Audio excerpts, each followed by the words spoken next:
by saying OVEUS is not another acronym to learn. You would think that it would be because it is in all capital letters, but it is not. It is a gentleman's last name. It is Dan OVEUS. He began a study in bullying in the 1970s in Norway. And you'll see his picture here in a moment. But anyway, it was one of the first studies in bullying. It's been translated into 18 languages. And this is Sue Limber with him. She brought it to the United States in, I can't remember when, she's at the University of Clemson and brought it into the United States in the 1980s. So she is the coordinator for what we are studying today. She is also a specialist in bullying, and it's a great program, so let's enjoy. Let's look at now at the components of bullying. And these are the 5 components that we're going to be talking about. I think we've already discussed a few of them. We'll be looking at the school and how it translates. We'll be looking at the classroom components and what we're responsible for in the classroom at individual level components. And later on down the road, our system will even take it into the community. We're not getting into that right now, though. Parents, as you can see, are the center of it all. So we'll be discussing how we relate to parents and how we relate with them when there is a bullying issue.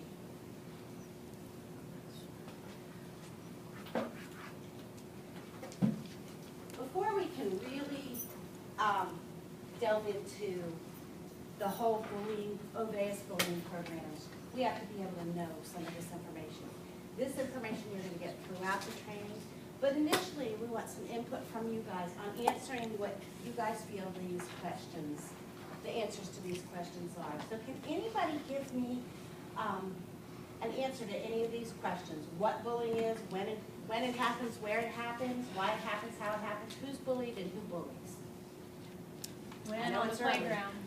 When on the playground. Playground. When? Everywhere. Bathrooms. Pardon? Bus, on bus, in the bathroom. Oh, she got it. In the cafeteria. Okay. In line. Anything else?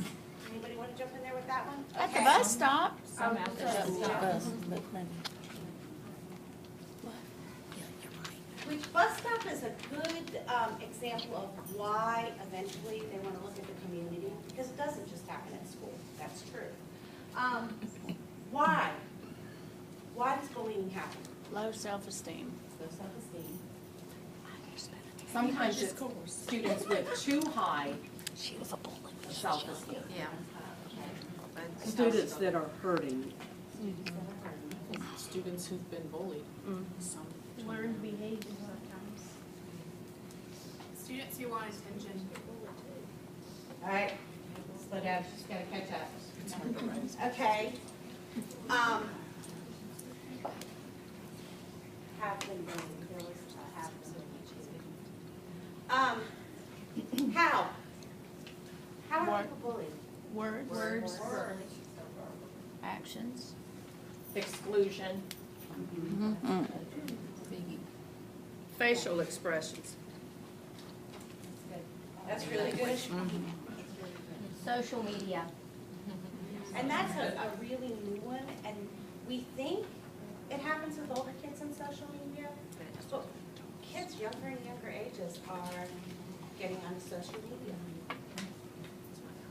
Who's And bullied? actions. Oh, I mean, we are. Exclusion. Like physical, you mean Yeah, like physically. Oh, and exclusion, she should say. Okay, who's the victim? Who's bullied? Everybody. Anybody. Mr. Beck?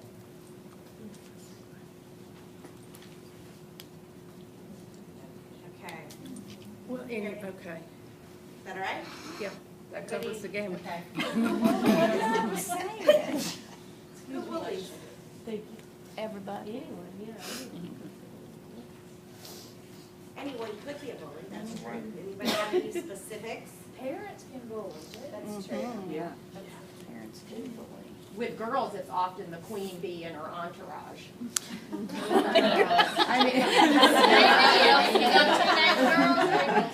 Did you read that same book I read? Queen bees and wannabes? Older children to younger children. Or bigger children to small, size-wise.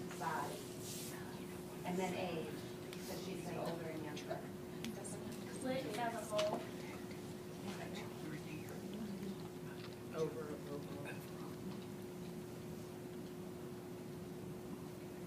Okay. Anybody else? Anybody see a teacher bully? Yes. I've seen teacher bullies. Yes. How about a legislative? Politicians. That's my one thing for today, I'm Good one, sorry. Harriet. There you go. All right. The last one we need to look at is, what do you guys think bullying is? Exclusion. Exclusion. Making somebody else feel bad for your benefit, to make you feel, to make you think you're better. Yes. So you Hurt put that somebody into feel white bad. words, I don't know. And it's not a one-time thing, it's repetitive. Okay. No, I can find the word. Hurting someone. What is, just hurting someone?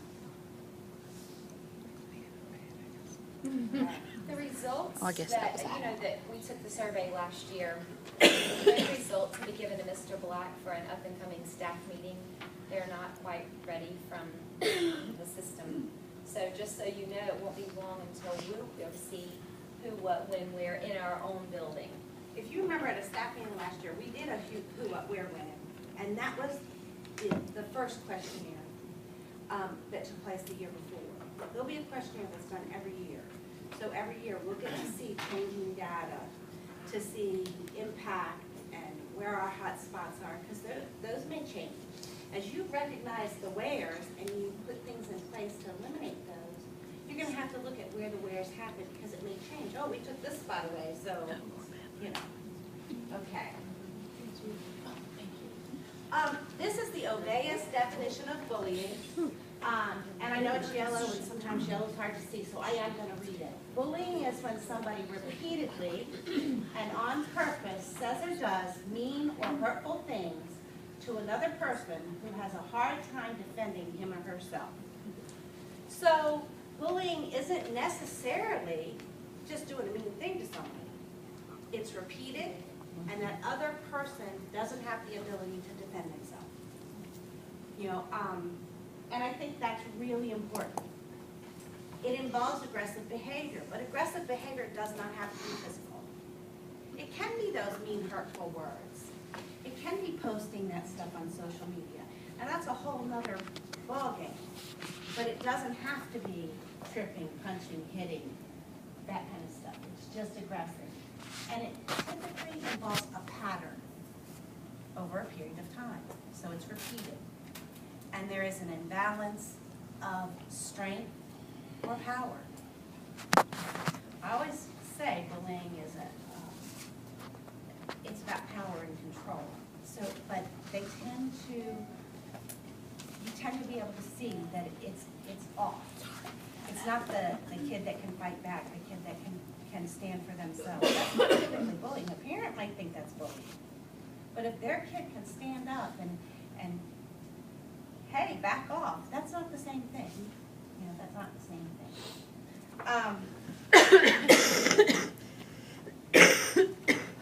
It's important that we and the kids and parents can distinguish between bullying, what is real bullying, rough and tumble play. Kids are tough. Ask anybody that has two kids at home. They're pulling their hair out because these kids are going at it, and these are siblings, and they love each other. So then you put kids into this setting where we have some rough and tumble play. Kids have known each other, getting to know each other, and it's tough. We need to take a look at who's involved in bullying. I need to see the bottom of this you get to the bottom part of this slide, and if you Escape of the top left. thank you. Mm-hmm. I'm blind, so. No, you're not in there at all. That's why I'm propped up. I'm trying to put it on my leg. Um, I don't know. hold on one sec, this is If where I I'm have to stop gonna and get do back another to one, I my will. thing. I can just go in here.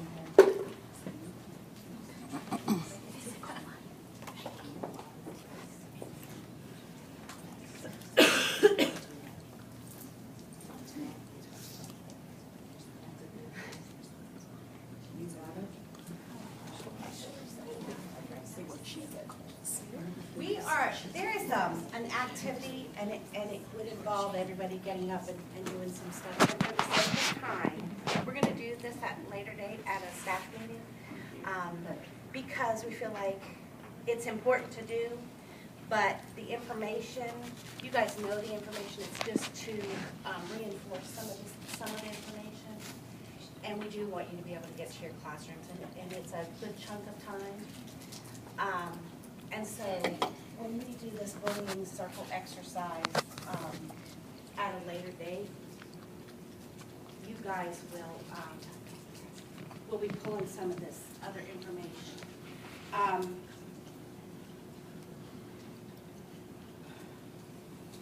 Effects of being bullied. You have lower self-esteem, depression, anxiety. Maybe the students that you see that are having, some kind of issues, they're not talking, or they start to withdraw at busy transitional times. It might be where, because you said when and where, our transitional times, it could be that is the place something's happening to them. Someone's giving them body language, which Jeffers really hit on it. I think you may have had some of that going on last year in your class. That some body language across the room, like, no, no way, you're not going to do that to me. And then the words are spoken later when no one's around.